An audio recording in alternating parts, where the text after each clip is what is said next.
Greetings, everyone. Welcome to the Tej J2 Talks Together collaboration, where we are talking about what's happening at the moment. James, what is happening at the moment? Mate, I do not know, but I tell you one thing, everybody seems to be shitting themselves. Everywhere I look, there's a lot of negativity going around. But having said that, there's still a lot of people carrying on, doing their thing, buying stuff, although things have got a lot more difficult in terms of with solicitors and stuff. Um, yeah, it seems to be you're either really, really scared or you're kind of marginally scared like I am and just carrying on. Yeah, I think like it's interesting you said that people are carrying on because me and Dee, who's been on your podcast, we were looking at some properties together and we looked at some at auction and like we kind of there was one for example, it was on for 20 grand, which obviously is just madness as is. It was one of these like dumb guide prices. It was going to go above. And we were like looking at a 25. We were like, you know what? If it stays at 25, we'll just buy it because it's a deal every day of the week. And this morning it sold, or literally 15 minutes ago, it sold for £41,000. Now, our max bid was about 35. So if anyone's doing BRR, they can't go past 33, 35 on this. However, it sold at what I think is probably a bit too much for it. And yes, it's lot number one, but we're in the middle of a fucking crisis where you can't get surveyors out, you can't leave your house, and yet people are, overpaying for stuff. And like looking through the auction catalog, and the auction I was at, I think 2 weeks ago, that just like everything sold and everything sold for like a decent-ish price. And I'm like, who's buying these? It's not us, right? Like, Hmm. I think it's like, I think, I think people who like don't do like buy, refurbish, refinance, people who just buy with cash, they leave their money, 25% deposit. I'm leaving that in refurb. I'm leaving it in. They're buying now because for them, the reval doesn't matter because they're just like, you know what I mean? They're expecting to leave so much in. So I think there's always going to be people who will carry on buying no matter what, and obviously rich people. But yeah, like some people really just are not phased by it. Um, what is your like? Are you seeing the same thing in your auctions and where you invest? Yeah, it's funny you say that because I was online with the London auction only about a week ago, and again it was the same thing. I'm watching some lots, and now I knew these lots were going to go for a lot more than they normally would go for because they're London lots. They always the guide price might be 350, and it goes for like 600. So I always knew it was going to go for a lot higher. But one thing that really got me was, first of all, it's the first virtual auction that London House have done in the London branch have done. And he said that they had over 800 people there because he could see his live screens. He said there was 800 live people on the auction ready to bid. Now I thought to myself, the world's coming to an end here. People should be Yeah, shitting themselves. But you got man sitting at home ready with their mouse just clicking away. Lot number one comes up, 100,000 over guide, and everything is selling. And I'm sitting there thinking, what the hell's going on here? I'm here at this auction thinking, you know what? I'm probably going to be the only person sitting there in my underpants, ready to bid. I got the mouse ready. Double check the batteries in the mouse as well in case they run out halfway through. professional. And everything's selling. And I'm just thinking to myself, wow, it doesn't seem to have phased anyone. Could it have been that it was too early in the day and people are thinking, you know what? This is all a bit of a joke, this COVID. Maybe it's just not going to take effect like they're saying it is. Or was it that people just are not scared? You know, the other thing that came to my mind was it's probably a lot of people that have got a lot of money sitting around just thinking, you know what? Now is the time for me to park it into something and just leave it in an investment because I'm earning sod all in the bank. And if things are collapsing slowly around us, I don't want to take the risk of my money being in a bank if that should happen. That's interesting. I think like to see people still go in hell for leather where prices are very expensive means like big money is still buying. And I think there's someone or smarter people than us, these economists, whatever, of property say like the auction market kind of is a signal for the wider market. And I don't know how true it is, but I've heard it a lot from like people who are very, very experienced. And it's crazy to think that like people in London, which is obviously its own like market in itself, right? Which I don't understand. You do a million times better. To think that people are still putting money in, like, and on an auction where inherently there's more risk, there's more challenges, there's more issues. It's not like an agent where you're like, you know what, you know, it's sound. It's like auction. You could accidentally buy the doorstep because you didn't read the legal pack and you thought you bought the whole house, which like stuff like that has happened before. Like I've heard the horror stories. So it's just maybe it's one of these things. Maybe it's like foreign money. Maybe it's people are just like, you know what, London's always safe. It's the coolest city ever. We're just gonna put money in.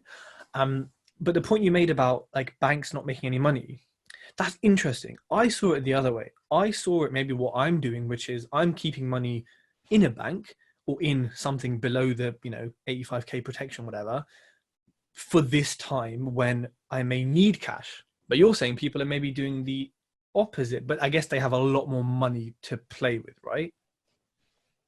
It was really really weird because when you looked at the results as well for London auction houses, uh, lots sold for that day, it was the highest in the whole year.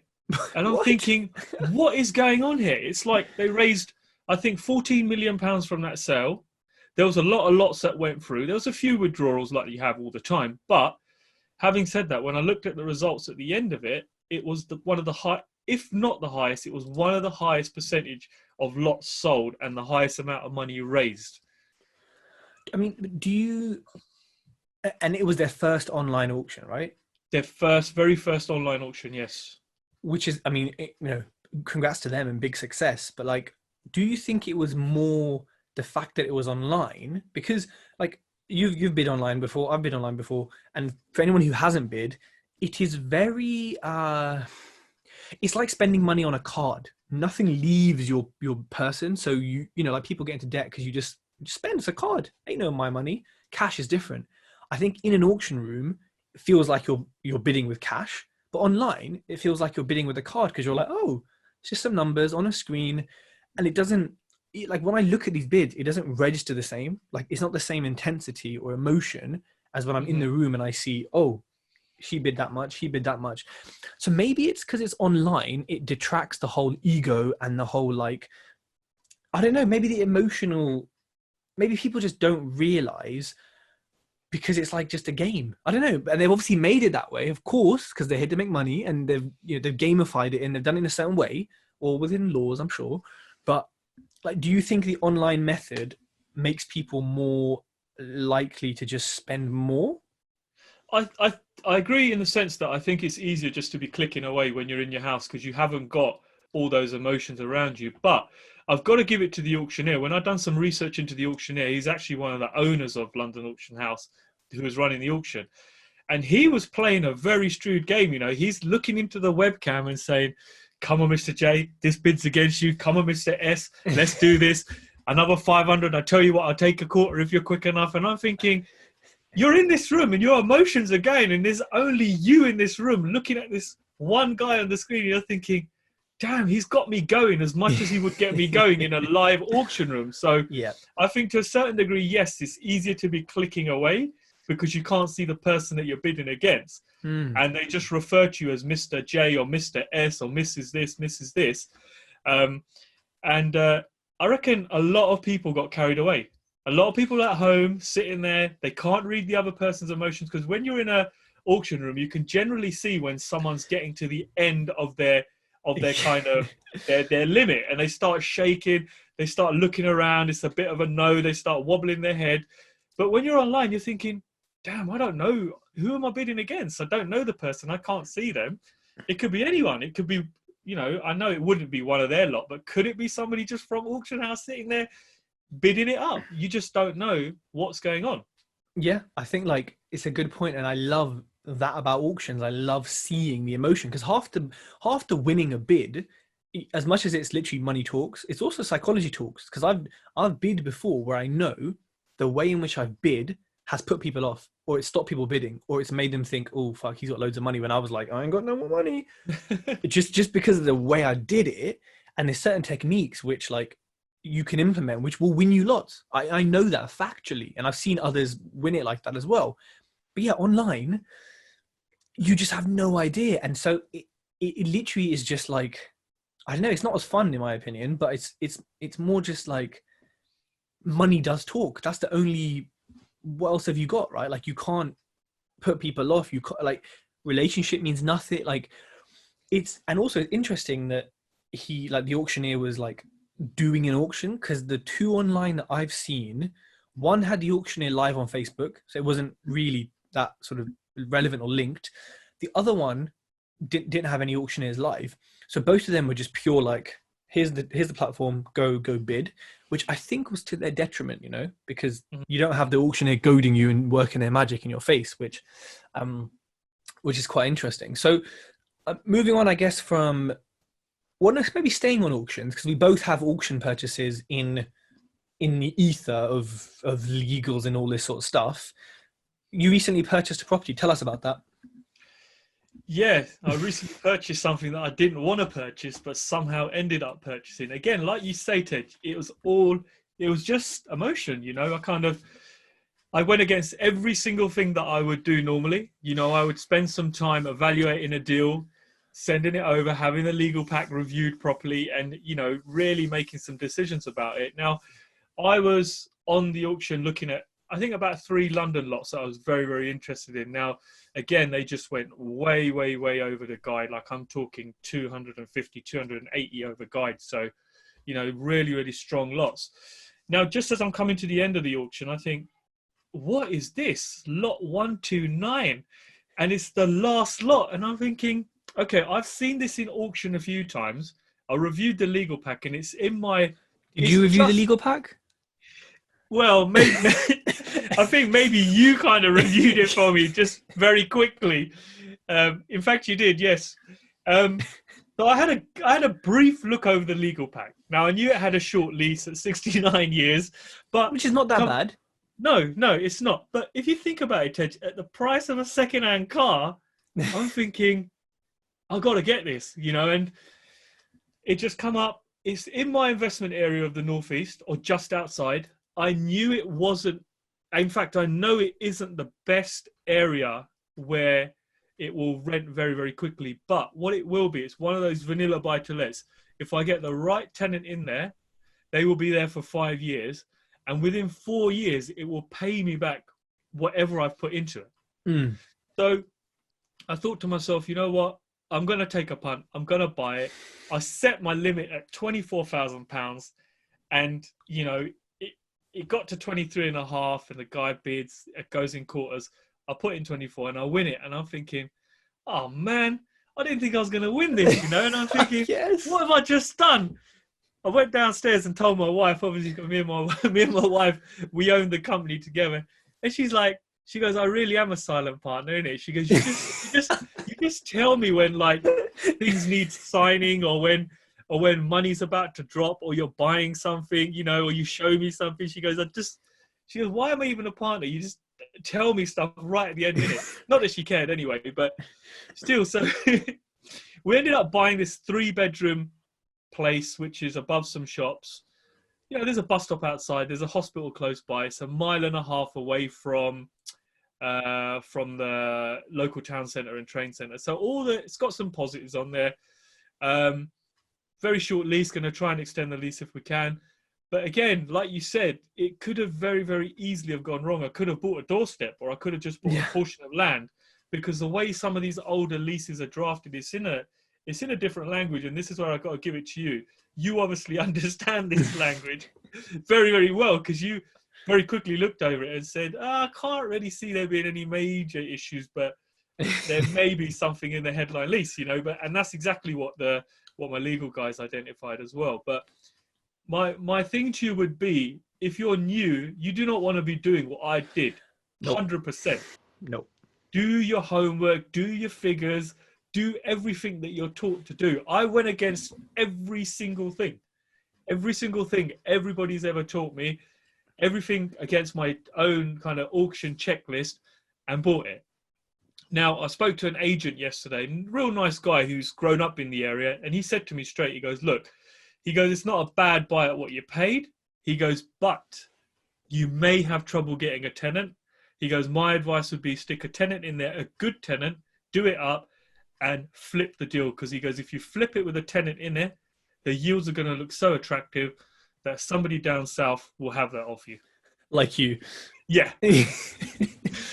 I think that's a really good like case study. I think there's a few things there. So, okay, firstly, the shop it's above, is it a hot takeaway or is it a newsagent or what is it? Well, it's one of these trendy new cafes. So one of these ones that sells all the posh Okay. coffees. Have you thought about the fact you might struggle getting it on a mortgage? I've bought it cash, so I don't need a mortgage on it. Fine. If you were going to do BRR, for anyone listening, if it's like an A1 hot takeaway or hot food, which I'm not sure, CAF might be like A3 something, Mm-hmm. you can struggle because of obviously the fumes, the smell, the fire risk to get a mortgage on the top, or it may be more expensive but lower LTV. So that's the first thing that people should like think about. I think, you know what, going against everything you've learned and taught, as much as like, yes, it can and will sting you, this time it hasn't, which is not a good thing for people to hear because you shouldn't do that. Like what the ideal would have been was look through all the auction lots, find 129, read the legal pack before. If you want to get a solicitor to look at it, whatever, and then bid for it. That's like what you should do, right? But property is one of those things. You could have done all that and it could have been a shit deal. You could do none of it and have an amazing deal. It's just like, it's so hard to be like, do the right thing because sometimes you still fuck up. So there's some interesting points there. And I think also with the legals, yeah, like I don't have public indemnity liability insurance, anyone listening, so I'm not giving legal advice. But once you understand these things and when you're interested in reading them, you know, I don't get solicitors to read my legal packs. Okay, look, actually one of my solicitors said to me, Tej, look, mate, if you're gonna buy one, if you know that you're gonna secure it, like, you know, because of whatever, send it to me. Honestly, I'll spend 10, 15 minutes reading it. I'm not going to charge you, you know, because they're getting the business, but I'll just let you know, should you or should you not? Because I guess he'd rather not have a headache later down the line when I'm like, hey mate, can you fix this? Can you fix this legal problem? So relationships are really important here. Like you said, with your legal guy, me and him said the same thing, which is cool. Take that law degree. No, I'm kidding. Yeah. But like, yeah, there's a few learnings from there, which I'm sure you know, but it's important we pull those out for people watching and listening, that there's certain ways to do things, right? Because I heard a story actually, but I think it was a London auction where someone bought like, I don't know, you know, these typical London houses. I don't know where it was, let's say somewhere like South London. And it was like, you know, the picture of it was like a nice sort of three sort of window blocks. So it's like a big building, beautiful sort of facade, like, you know, old architecture, whatever. I can't remember what it went for, but it was easily like 200-ish grand, something like that, right? So I think still like really cheap. Well, I think it's probably a bit more, but still cheap for London, but maybe suspiciously cheap. Anywho, it turns out he bought the facade. You serious? Yep. So he bought like literally the front bricks, or there's some legal, I don't know what it was. He bought the legal title to the facade or something, like just the front of it, and everything behind it was, well, just belonged to whoever, because didn't read the legal pack and just thought that's bloody cheap for the picture looks good. And then obviously the auctioneers are not always that explicit, and he bought that and obviously was left with something that has no real, well, I mean, I'm sure it has value, but you know, can't get a mortgage on it. So what value does it have in some shape or form, right? So that's interesting. That is very interesting. You know what I think? I think it's okay to not view a property, but it's not okay to not read the legal pack. Do you agree? Yeah. I'm laughing because I didn't view the property. I didn't read the legal pack. I briefly skimmed over it. And the thing with yours, right, which could have been really painful, is the fact that it's leasehold. If it was freehold, you know, there's a lot more forgiveness, right, from like the house, because it's like, well, I am the lord of this land, whereas now you're not. And that's the problem with leasehold. And even solicitors will sometimes charge you more to conveyance on them and to read them, because they're just long, man. Like, the one in yours, the freaking head lease and under lease were like 7-8 pages of Shakespeare writing. So Yeah, he has done. He has charged me a few £100 extra because it's yeah. leasehold. And I'm thinking, oh man, come on, you're taking a piss out of me. Then he's like, have you seen those 14 pages at the back that I need to read and analyze? I was, oh, okay. To Okay. be honest, he's taking the piss, and they always do, because like half of that stuff is just jargon and extra words that mean, oh, the purchaser doesn't get access to the mining. All the houses I buy, it says you don't own the mines underneath the house. James George Orwell of the second Earl owns it, and I'm like, oh, I don't give a shit. So Yeah. some things they'll sort of play at you on. Solicitors, let's move on to that. How are you finding solicitors are behaving, if they ever do, in this pandemic? You still getting stuff done? I am and I'm not. I find there's a lot of them that are taking advantage of this, especially the ones that work for firms have kind of just gone underground. They're the ones that are just kind of like, oh no, it's COVID-19. Sorry, I can't do this. I can't do this. I'm working from home and only working on very, very important cases. And I thought, no, you're not. You're sitting at home in your underpants, like everybody else, probably just putting on a tie when your boss needs to see you on the webcam, and you're doing nothing. So the corporates that work for big firms, I'm finding they're the very difficult ones. The smaller independent firms have been really, really good, actually. Really good. I've had one I've got a remortgage going through at the moment as well. And we were talking about this briefly yesterday with independent legal advice.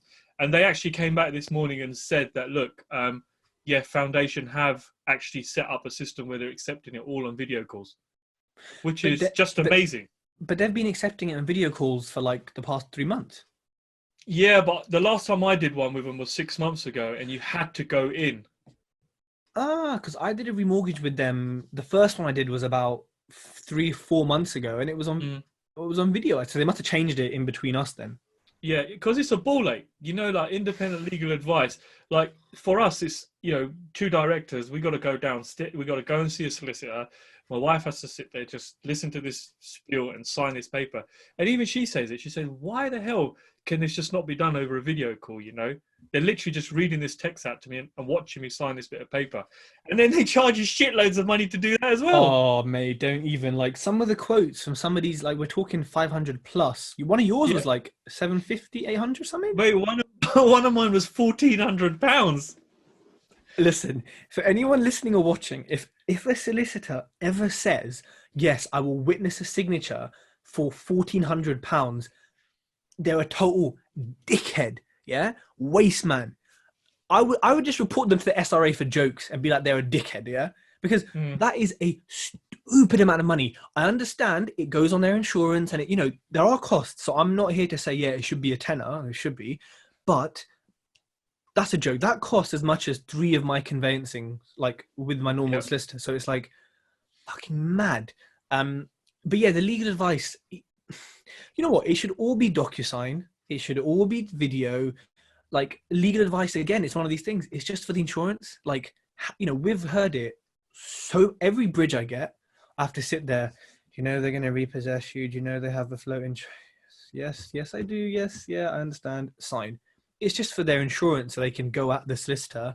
Or, well, I can't have a defense, right? I can't be like, oh, I didn't understand it. I signed it because, like, the property course told me to. Once you have ILA, you're an idiot. You're liable now. So it is very irritating that they don't do that. And I think what you said about the bigger firms, it makes sense, I guess. Smaller firms are more relationship focused, more keeping in touch with like their customers and what they're doing, right? But do you think after this COVID-19 outbreak, which has shown us how important like digital legality is, do you think lenders are going to change and come into 2020, or are they still going to be in the 70s? No, I think they need to come into 2020, man, because this is needed. We've needed this to be disrupted for a long, long time. It's one of those things that really slows people down. You set up you find the deal, you're ready to go, you got your build team, and it's always the legal shit that messes people up. In the independent legal advice or actually getting solicitors to do stuff, unless you're ringing the solicitors every couple of hours. Like if my solicitor says it's going to be done by 10, I'm ringing him at 3 minutes past 10. Yep. If he says, I'm sending you an email, oh, I was just writing you an email, that old line that they all use. I'll say, were Bullshit. you? And it's like, okay, I'll tell you what I'm going to do. I'm going to stay online, just pop you on hold. I'll wait for that email to come. And you got to start holding them accountable, because I think it's got to a point now where these guys have had it good for too long. Mm. Too long. And this shit needs to change. I think, like you just said, with things like DocuSign, things like Zoom now, and I used something the other day, which I used for the first time by London Auction House, which was an app called, I think it's Credus, where you send your witnessing docs in. So they send you a unique code, you download the app, you put your unique code in, which is referenced to you. Now they don't, and it makes you take a selfie of yourself. Now this is your photo ID. It then says touch your head, touch your cheek, so they know it's you doing it. It then asks you to scan your passport, take a picture of your passport, picture of your driver license and a utility bill, and that is your ID check done. It gets fired over to them in a file, I is love that. countersigned by Credus, and I'm thinking, what a great app. And it's so simple. And we had this technology 10 years ago, maybe even Exactly. earlier than that. But like wet signatures, I was getting a bridging loan done, and I said to them, they're being okay generally. They're still like pissing me off, as most people do. They said, yeah, we still, okay, you don't need to get a solicitor to witness it because of COVID, but you still need an independent witness. I said, well, I'm self-isolating at home. Someone's got symptoms. I'm at home for 2 weeks. I literally detailed, I said, do you want me to open my window, pass the document out with gloves and a pen, get my brother to do the witness, pass it back in, and then send it off to you? And they were like, and then I was like, yeah, and the post office is also closed, so what? And they were like, yes, Tej, that's what you want me to do. I was like, are you for real? Like, what the fuck is this? Like, and it's a bridge. It's not like you're a real regulated loan. You lot are just like money. So I was just like, this is really silly. They've made exceptions otherwise, but it's just like, oh, also, I'm really confused because wet signatures are the easiest things in the world for people to forge. Like, if you receive one of my documents, like, I don't care how unique my signature is, you just scribble with a G or with a D and you have signed a document. Like, I don't understand how they're more secure than digital signatures. They're not. Straightforward and simple to forge that. So this whole holy grail of wet signatures is dumb because it just digital again. Digital you can forge again, but the stuff with the photo and like, come on, that's awesome. Like Tide and Starling, all these banks, they do something similar to verify yourself. And you know what? Sorry, I forgot to add to that, Tej. When they asked me to scan the passport, they've also got something built into their system where they ask you to scan the cover of the passport and it reads that little chip. Yeah. So it kind of, I suppose it verifies the two things up. And I'm thinking, this is a clever system, man. This is Very clever system. It is, and I don't know. Like I don't know. Make property is an old school industry, and like, but I just don't know why they don't change. I guess because they've never been pushed or had the impetus to change. Because we're just like, well, it's got to be done. You know, they're giving us money. We're not in a position to be like, hold on, sir, I'm not going to do this. They're going to be like, okay, bye. So it's very hard. Like, how do we shift the power and get them to disrupt without losing money ourselves? Because we will. So it's quite, we're hostages in a way to like this industry, which is fucking irritating. Look at fintech, look at insurtech, look at it's so revolutionary. Yet mortgages, lenders are literally, they just don't know what the hell they're doing. But yeah, solicitors, I think, you know, what you said is really important. It's like, I think you and me hold them accountable like bulldogs. Most people, especially if you're British, it's the whole politically, oh no, I can't call, you know, I've got to wait, give him, you know, he needs an hour to do. No, nonsense. Like, if someone says 10 minutes, then literally, like you, in 10 minutes, yeah, what's good? You sent it, yeah? Yeah, I didn't see the email. The issue is, like, I think also, well, here's it. So I do that the first and second time I work with a solicitor. After that, they get, you know, they know that I'm gonna come down on them. So they kind of like, Ted, here it is. Or they're like, we're gonna take an hour, and then they do it in 15 minutes to stop. You know what I mean? So which is quite good.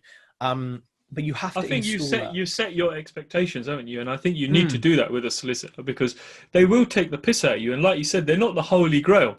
You know, you need to hold them accountable. And like, you know, if you're not that prim proper English man and you've got a little bit of street man and you're a little bit of road man, you're gonna go down on them because you're thinking to yourself, listen, man, I need my peas. I've got a deal waiting here. I want to move on. I haven't got time for you to go have your 1 hour lunch when your phone systems are down and all that. What Oh, nonsense mate. is this? Oh, we are closed between 1 and 2 for lunch.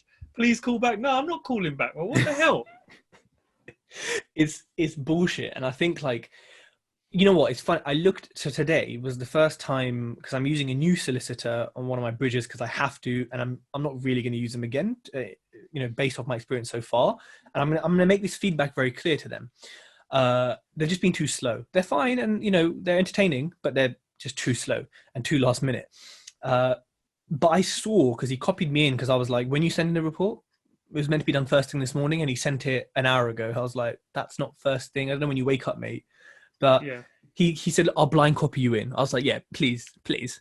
So when I looked at like what sort of documents the bridger asks for from solicitors, and bear in mind, everyone listening, that solicitors charge more for bridging because there's more paperwork. I looked at what he sent, and everything he sent was, so 80% of it was the debenture, the personal guarantee, the basically all the stuff that I had to sign and send back to him. That was 80%. 10% was like a tick box. Is it freehold? Is it leasehold? Blah, blah, blah, blah, which anyone can do. Then the next one was like a report on title, this holy document. Bro, I guarantee you, you and me could do a report on title for a bridger and they would accept the content of it. So this annoys me because the only reason that the solicitor's there for like doing a bridger's like paperwork is for their insurance. It's so that the bridger can say, yep, we've got it under, PI insurance. It's all like bureaucracy because the actual work that solicitors do for bridging, from what I can see, is not that deep. Like I looked at it and was like, I've done half of this.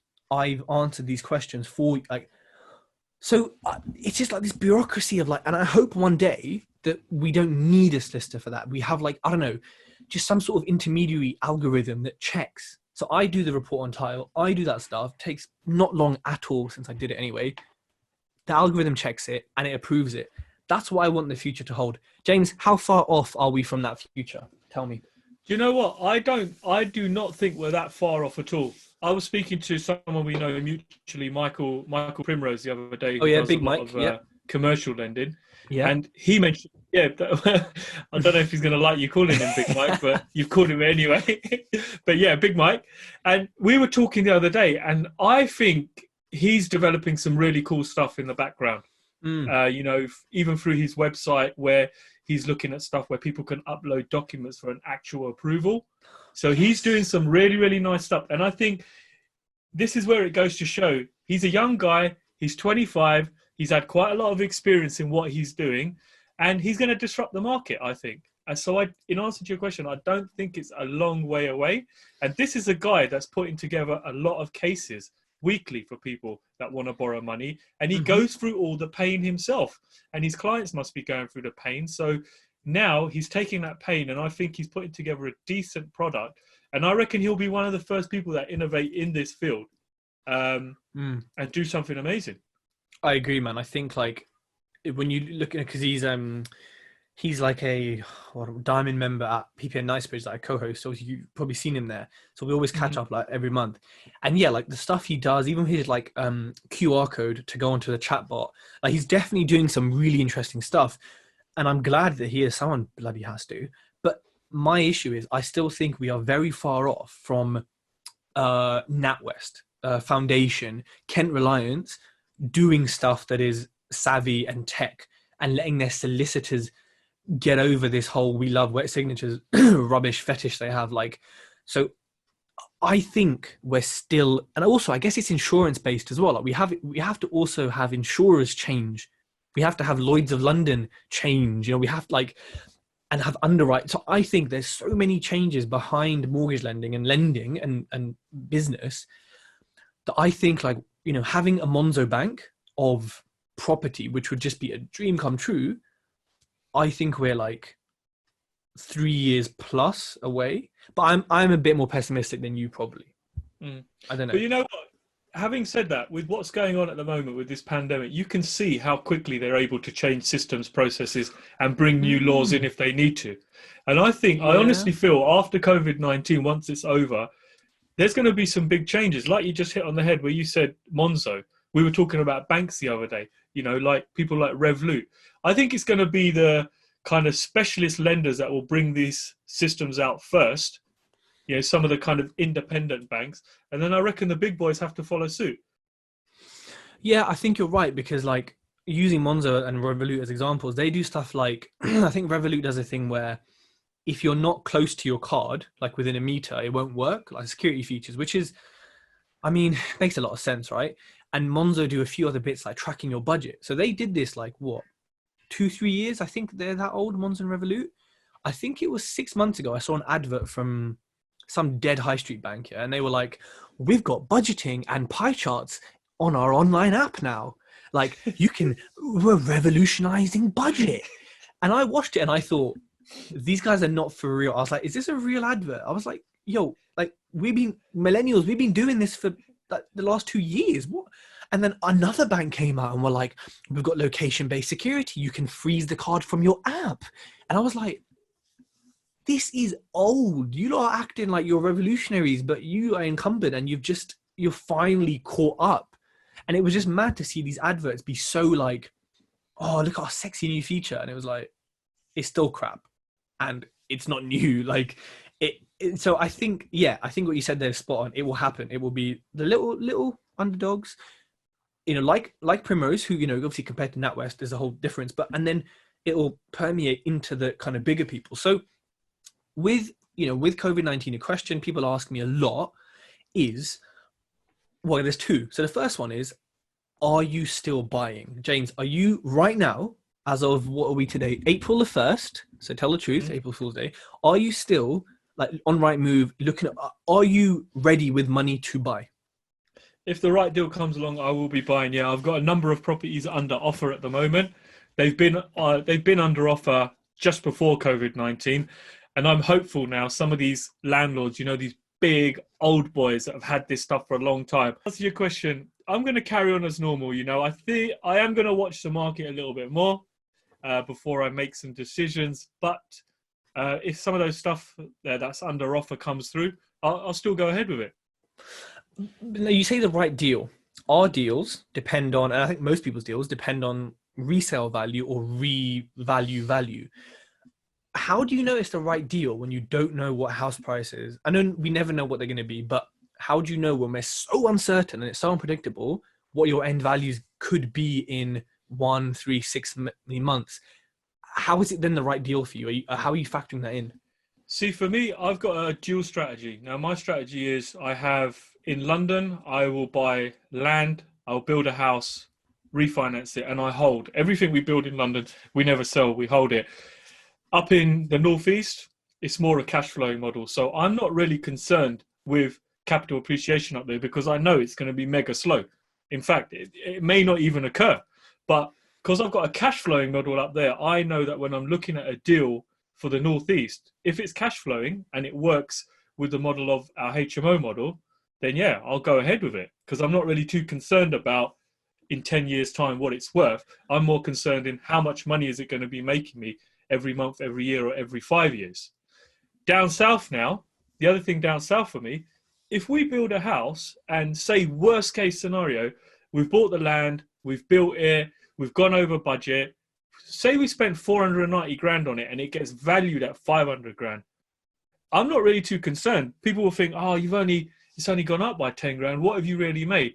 But no, because I'm refinancing it for 75% of the cost, I'm pulling my money out. I don't mind having a bit of equity in that property because I know in 10 years' time, that 500 grand property, I've seen it previously where I've got property that's been bought for way below £500,000 and in 11 years' time, it's worth 1.2, 1.3 million. It does happen.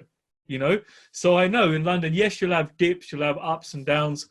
My strategy is if I know it's cash flowing up in the Northeast, I'm going to carry on buying it. And down here, it's not really that much of an issue what the end value is, even if after all the cost, the build cost, it is actually the cost of what it's worth. Okay, that makes sense. And I think in your case, you have the cash and are happy to leave a certain amount in. Whereas I think a lot of people listen, well, a lot of people maybe who are newer or who are using investors' money are not happy with that, which is where the wobble comes, right? Because it's like if you're using investors' money and you got to return all of it in X many months, most of the time it's 12, but let's just say 6, whatever, different loans at different time periods, different end dates, you then have to fill that gap. And if you've got a 10% down val or 15% down val, depending on where you invest and your circumstances, that's a lot of cash that you now haven't got. It's nice to have equity, great, happy days, but I got, Mr. and Mrs. over here waiting for their money back. So I think that's where the tricky element comes in. What you're saying is the ideal situation for most, which is like, yeah, the market would change, but for now I'm happy to leave in a bigger amount because I know in X many years. But then up north, it's a different story because, even getting a small down val, even if you only leave in 5 or 10K more, it does change your ROI or your return on cash left in. So I understand the trickiness and why people are not buying, or why people are like, okay, hold on. Let me just see. Let's just, because the economy has literally like tanked. What is the economy? Because businesses aren't like, it's mad. In like 2 weeks, we've gone from capital of the world to 0.1% bank interest rate. Like, it's just crazy. So another question people say is, and this links to that, what do you think about house prices? Now, I always say, fuck knows. Like, there's 100 arguments for why they could rise, and there's 100 arguments for why they could drop. There's hearsay, there's rumors, there's, Rick said this, mortgage broker said this, my dog's uncle in the army said this. Fucking hell. What are your views on, house prices in the next 6 months? I feel in London, yes, you are going to have a dip because I've seen it before. I saw it in 2008 because we bought some good bits in 2008. We also bought some good bits in 2011 when we had a little tiny dip then. But as with London, it's a crazy one because it will dip, but as quick as it dips, it goes back up again. And let's face it, they're not. Like we've said this before, we're on a tiny island. We're running out of places to live in. We can't build more land, and I honestly feel, yes, there will be a slight drop, but I don't feel it's going to be anywhere major. It's not going to be major like people think. If you're sitting there thinking, you know what, I'm going to wait for the house prices to drop because I'm going to get a bargain. No, man, you might save a little bit of money. You're not going to be saving like 100 grand or 200 grand. I don't think it's going to be to that kind of level whatsoever. Interesting, because like the last crashes or dips were because of like credit problems or like economy problems, but this is because of sort of humans shutting down the economy, and there's no choice. I guess when you have an economy problem, you can solve it with quantitative easing or with all this corrupt stuff governments do. You can solve the problem, but when humans are locked at home, it's quite difficult to solve, right? And I think that brings the uncertainty, that brings the what is going to happen, because we can learn from 07, 08 crash and 94 or whenever the other one was or whatever, but this is the lesson. So when we have viruses again in the future, which we will have many, we will learn from this, right? And then we'll have this discussion in 10 years and be like, the next virus is out. What did we learn from the last virus? So I think it's like you're buying your first house, doing your first podcast. Like, it's such a learning experience. You're just like, the hell do I do? It's so new, right? So COVID-19, how are you coping at home? How are you coping on a personal level with this stuff? Have you isolated yourself away from your kids and your family into this loft room, or are you down there in the trenches? Mate, I wish I could isolate myself up in this loft. I've actually, between me and you and the listeners, I've actually thought about faking some symptoms because I can just stay up there on my own. But obviously I can't be doing that. Now, I've said it to many people. I said, listen, if COVID-19 doesn't kill James Hunter, his kids are going to kill him. It's that stressful. So big up all the parents out there that are at home isolating. Why are you putting your hand up? No, like, respect to them. Respect to them. I thought you were going to say you got a little nipper running around. No. But if you've got kids, and you're in self-isolation, it's even harder because, they're just running around everywhere and they're just all over the show. Me and my wife now, what we did, first of all, in the first week, we set up so we looked at our time block for the week. We actually set up an Excel time block that looks at when we wake, when we go to sleep. And we've had to equally split our work time. So we've got morning work blocks, evening work blocks, and we've had to be very regimented with it because she's a teacher, but she's still having to put together lessons and stuff that needs to be submitted onto Google Classroom because the kids are having to learn and still carry on with school. In terms of how it's done for us as a family, yeah, it's been difficult because we've had to allocate certain time when she can work, allocate certain time when I can work. We've also had to try and block in certain things that we can do with the kids. Now, there's not much we can do with our kids, and even yesterday, like we got a post box at the end of the road, and it's quite late at night. I needed to post some documents. And we took one of the kids with us, and the kids are going crazy. They're like, "Whoa, I'm having a great time. I'm just walking down to the post box, And I'm thinking to myself, it must be hard for them because they're quite used to being out. They're quite used to being playing around and doing all sorts of things.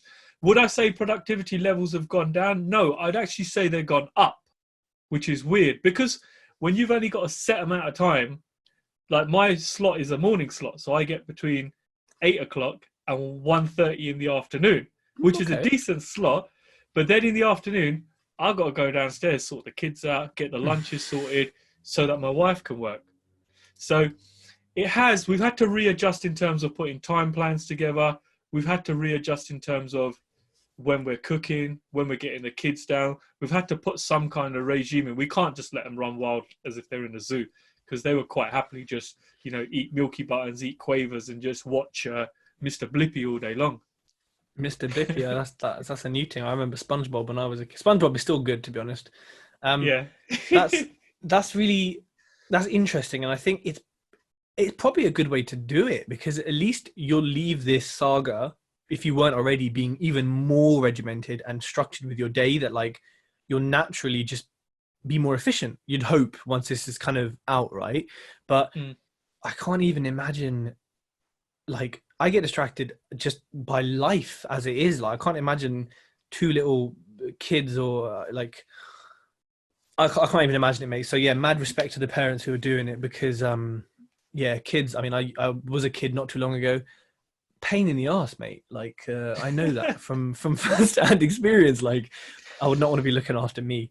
Right, so James, you know what? Sorry, Ted, just to add to that, one thing I would say, one thing that's been a real positive out of this as well, I've seen that when you're sitting down and eating, it's been some real quality family time where we don't have that in the past. When you just take everything for granted in life, where you just think, oh, I'm only having dinner.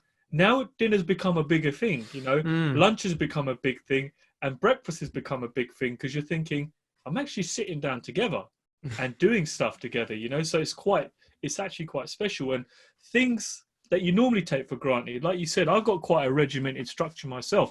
I'm up at a certain time. Now I'm really appreciating going out for a run because you're thinking, the government's told me I can only go out once a day for exercise and it could be snowing out there, it could be freezing cold. I'm still going out every single morning because I'm thinking, this is my only outing. I think this is what it must feel like for people in prison, You get that 1 hour to go out and get the exercise and they love it in prison. I'm thinking, you could kind of relate it to that. I mean, there's no risk of you getting shanked or dropping the soap. So I think maybe it's just a little bit better, maybe just a bit. But I understand your parallels there. Right. So, anything else to cover? How are you coping? I mean, to be honest, I work from home anyways, like most people listening do. I've had to not be at my grandparents' house where I normally have my home office set up. So I'm in a different environment at my mum's house, which is fine. I've got my office chair and everything over there set up. So I'm okay. I'm not in my prime working environment, but the only thing is I haven't seen my missus in like, I don't know, 2 or 3 weeks, and it won't be another 3-4 weeks, maybe minimum. Wow. So that's the most difficult. The rest of it, I miss the gym. I really miss the gym. But I mean, I spend 80% of my time indoors anyway. Like, so I don't know, like, just I'm struggling to answer your question because I'm not really, like, there's no really any distractions at home. Like, yeah, family are here, but I'm just getting on with it. They're getting on with it. They've been going shopping. It's okay. Got my posh bread, got my cheese. It's all good. Uh, yeah, like it's been okay. And I think the business, again, I always keep a cash reserve for times like this, which I didn't predict this or anything. I'm not a Simpson, but like, you know, we're okay for now. And obviously, thanks to you, big man, because quick story for the listeners, I exchanged on an auction property last Thursday, maybe the Thursday before. I hope it was last Thursday. And I was going to get it bridged, but basically I didn't get it in with the bridger quick enough and they shut off all new applications. So I was like, oh, cool, cool, cool, cool, cool, cool, cool, cool. Cool. Got to find, well, 28 or 39 grand plus refurb in 4 weeks because it's auction. I could have extended, but me and this auction house are tight. So I was like, no way, we is completing. So I was asking everyone for money, and I don't know if you found the same when looking for investors, but right now it's tough. Like, because people are like, well, I'm happy to lend you the money, but you're putting it into a house, which who knows what it could be worth. Not everyone sort of sees the long vision or the exit strategies or the margins. And fortunately, you found me an investor, which I'm very, very grateful for. But this brings up the power of network because you, like me, are a property investor, right? The natural assumption would be Tej is never going to loan me money because he's buying houses. James never going to loan me money because he's buying houses. But actually, you and another property investor who's same as us, like property buyer, have loaned me money, and not you, but the person you introduced me to. But you two are the last people by profile that I or anyone would think would loan you money because you're like, no, James would take the money himself. But you don't know who knows who and who has what. So I always ask, even my property buyer friends who are buying 4 houses a bloody month, I'm like, yo, you want to invest? Like, because you just never ever know. And actually, you and this other guy have rescued me out of situations, but you're, again, the last people you would go to, and you're the last people that a property course would tell you to ask, right? So Yeah. my message is, raising funding right now is very difficult unless, well, I think it's just difficult generally right now because of coronavirus, but utilize who's in your existing network already, even if it's just an idea. Even if you turn around and say, Tej, have you thought about X, Y, Z, which like people have done? And I had a few quotes for bridging as well that were mad expensive. It all comes from your network. So yeah, I think now is a good time to strengthen the network, have Zoom calls, call people, see how they're doing. But yeah, coping okay, to be honest. I mean, it's just, I'm well fed and the heating is kind of on sometimes. So, I mean, what else does a boy need, isn't it, really? Yeah. Just to touch on that point of networks. Yeah, I think it's very, very important. It's like, you meet people, get them onto your WhatsApp, get them into your phone contacts, because there's times when I've needed help and I could just reach out to yourself. I've messaged you at night asking you a question and you've been able to give me that information. Or I've got a solicitor on my WhatsApp that I can ask a question, or I've got my accountant there, your power team. And don't be afraid, like you said, to ask people, say, hey man, can you help me out? Or do you reckon you might know someone? Because you just do not know. And one thing I've learned is do not judge a book by its cover, because you could be talking to a guy who looks like he hasn't got 10 pence to his name, and he could be your biggest and your best investor, So treat everybody the same, show everybody the same level of respect, because you just don't know who you're talking to. And this happened to me. I've been speaking to people where you automatically form an opinion on me. You think, now, who is this scraggly old dog? And it turns out, he's liquid for a million. He's liquid for $1 million or $1.5 million, and he's quite happy to fund you for £300,000 or £400,000. And you think, whoa, I could have automatically just have palmed this guy off and thought, no, he ain't gonna help me. He don't know shit. And it turns out he becomes your biggest investor and allows you to grow your portfolio to a size that you could only have dreamt of. Mate, I swear the richest people have like stains on their clothes. They wear crap clothes because they're spending money investing, and all the broke people spend money trying to look like they're rich, right? It's stunting. So often it's like it's totally shifted. The guy on Instagram posing with a Lambo and a Gucci bag, I just think, but then you look at some person who might meet at a networking event that looks a bit old school, maybe. I think, you look a lot more wealthy than this stunter with a rented Lamborghini, which makes no sense, but it does make sense in the world we're in. So yeah, man, totally. Like, do not judge a book by its cover. You never know who has what. So should we end this here? Yeah, I think so. So you and me are going to do another time, like a podcast on mine and on yours, and we're going to get it video recorded as well, in person, I hope, by your your cool videographers with all the editing and shit. So that will come out soon. But for everyone listening, please subscribe to Tej Talks and subscribe to the J2 Hub podcast. And how can people get a hold of you, James, if they want to chat to you? Guys, you can get me on Facebook or Instagram. I'm always happy to have a chat with someone. I've made some serious mistakes in the past. I've lost a lot of money. So if there's anything I can do to help anybody out there to stop them making the same mistakes I've made, I'm very glad to have a conversation. You know, especially now where you're at home, I've got certain allocations in my diary where I will have a conversation with someone. If I can help you, I'm more than happy to help you. So yeah, reach me out or reach out to me on Instagram or Facebook. It's James Sahota. Just search James Sahota. And I'm the handsome bearded man, as you can see. Brown James.